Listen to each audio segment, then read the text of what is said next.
আসসালামু আলাইকুম viewers, welcome to Ayesha's recipe. আজকে আমি পোয়া সরিষা দিয়ে দেখাবো। দেখো, আমি এর জন্য পোয়া মাছ নিয়েছি, আর যা যা লাগবে সেগুলো আমি এক এক করে বলে দিচ্ছি। আমাদের এই রেসিপিটা করতে কি কি লাগবে। আমি এটাকে প্রথমে লবণ দিয়ে মাখিয়ে রেখে ভালো করে ধুয়ে নিয়েছি। এখন আমাদের লাগবে সরিষা বাটা 2 চামচ, কালো জিরা সামান্য, ধনিয়ার গুঁড়া হাফ চামচ, জিরার গুঁড়া হাফ চামচ, মরিচের গুঁড়ো 1 চামচ, লবণ অল্প নিয়েছি আমি, পরিমাণ মতো দিতে হবে। আদা রসুন বাটা একসাথে 1 চামচ। আর নিয়েছি আমার ছাদ বাগানের কিছু লেবু পাতা, ওটা যদি থাকে দিবে, না থাকলে স্কিপ করে দিবে। আর শেষে দিব আমি ধনিয়া পাতা। আর আমার এখানে রয়েছে হলুদ আমার এতটুকু লাগবে না, যতটুকু লাগে আমি নিয়ে নিব।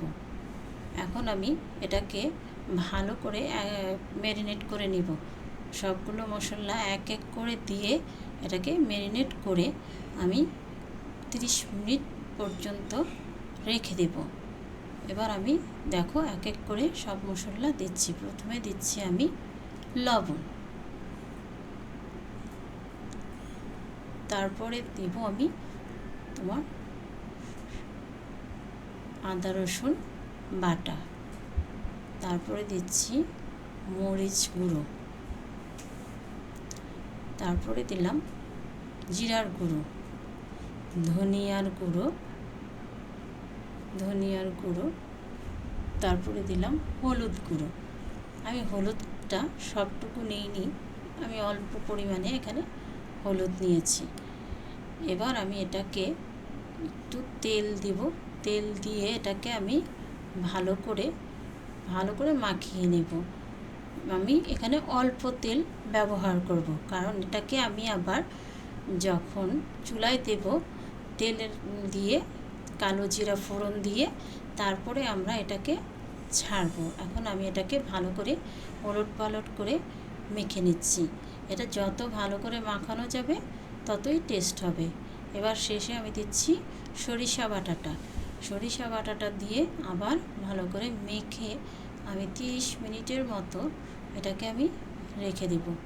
30 মিনিট পরে তারপরে আমি এটাকে চুলায় দেব। তোমরা দেখো আমি কীভাবে ওলটপালট করে মাখিয়ে নিচ্ছি। এটা যত সুন্দর করে মাখানো যাবে ততটাই খেতে টেস্ট হবে। ভেতরে মশলা ঢুকবে, লবণ ঢুকবে, খেতে ততটাই টেস্ট হবে। এবার আমি 30 মিনিট পর আসলাম, কড়াই দিলাম, তারপরে এটার মধ্যে তেল দিলাম। দেখো এরপরে আমি দিচ্ছি কালো জিরাটা ছেড়ে দিচ্ছি। আমি কিন্তু এ তরকারিটায় কোনো রকম পেঁয়াজ ব্যবহার করিনি। আমি এই তরকারিটা পেঁয়াজ ছাড়া রান্না করেছি, এবং আমি প্রায় মাছের তরকারিতে পেঁয়াজ ব্যবহার করি না। আমি এভাবে করে রান্না করি, যেটার মধ্যে পেঁয়াজের কোনো প্রয়োজনই হয় না। তোমরা এভাবে করে দেখবে, খেতে অনেকটাই টেস্ট হবে। এবার আমি মাছগুলো এক এক করে কড়াইতে দিয়ে দিচ্ছি। মাছগুলো দিয়ে আমি এখানে আমার যে প্লেট আছে, প্লেটের মধ্যে যে মশলাগুলো আছে সেটাকে আমি পানি দিয়ে ভালো করে ধুয়ে নেব। ভালো করে নিচ্ছি, নিয়ে এটাকে আমি কড়াইয়ের মধ্যে দিয়ে দেব। মাছের সাথেই এটাকে আমি দিয়ে দেব। আমার আরও একটু পানি লাগবে, আমি মগের থেকে আরও কিছু পানি এটার মধ্যে অ্যাড করছি। দেখো মোটামুটি আমার এই মগের 1 কাপ মগের মধ্যে যে পানিটুকু ছিল পুরোটাই আমি ইউজ করেছি। এবার আমি এটাকে ভালো করে নেড়ে দিয়ে, এটাকে যত নাড়া কম হবে ততটাই এটা ভালো থাকবে, নাহলে মাছটা ভেঙে যাবে। কারণ আমরা মাছটা ভাজিনি, কাঁচা মাছটা দিয়ে করছি। এটাকে খুব আস্তে করে নাড়তে হবে। তারপরে এটাকে আমি ঢেকে দেব 3 থেকে 4 মিনিটের জন্য। যখন এটা আমরা ঢেকে দেব, তখন এরপরে আমরা 3 থেকে 4 মিনিট চুলায় রাখবো। 4 মিনিট পর্যন্ত আমরা এটাকে আর কোনো নড়াচড়া করব না। 4 মিনিট এভাবেই ঢাকা থাকবে। আমার ঢাকনাটা দিয়ে আমি ঢেকে দেব।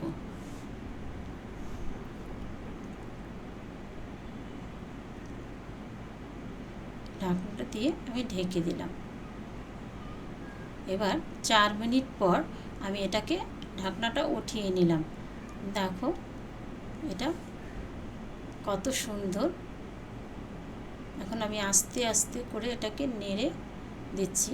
এবার আমার যে বাকি যে ছিল তোমার লেবু পাতা, কাঁচামরিচ, ধনিয়া পাতা, এগুলো আমি এক এক করে দিয়ে দিচ্ছি। প্রথমে দিচ্ছি কাঁচামরিচগুলো আমি দিয়ে দিলাম। তারপরে দেব আমি আমার যে ছাদ বাগানের কয়েকটা লেবু পাতা ছিল সেই লেবু পাতা। এটা তোমরা না চাইলে স্কিপ করতে পারো। এবার দিচ্ছি আমি ধনিয়া পাতা। এগুলো দিয়ে আমি আবার এটাকে ঢেকে রাখবো 3 থেকে 4 মিনিটের জন্য। কেউ যদি তোমরা বেশি ঝোল পছন্দ করো একটু আগেই নামিয়ে নেবে। যারা আরও কম ঝোল পছন্দ করো তারা আরও 1-2 মিনিট রেখে নেবে, তাহলে ঝোলটা ঠিক হয়ে যাবে। এখন আমার সবসময় আমি এই ঝোলটাই খাই, কারণ সরিষার ঝোলটা সবাইকেই দিতে হয়। সবাই ঝোলটা অনেক পছন্দ করে। তোমরা একবার এটা করে দেখো, অনেক একটা মজার রেসিপি, না বানালে বুঝতে পারবে না। আজ এই পর্যন্তই। খোদা হাফেজ।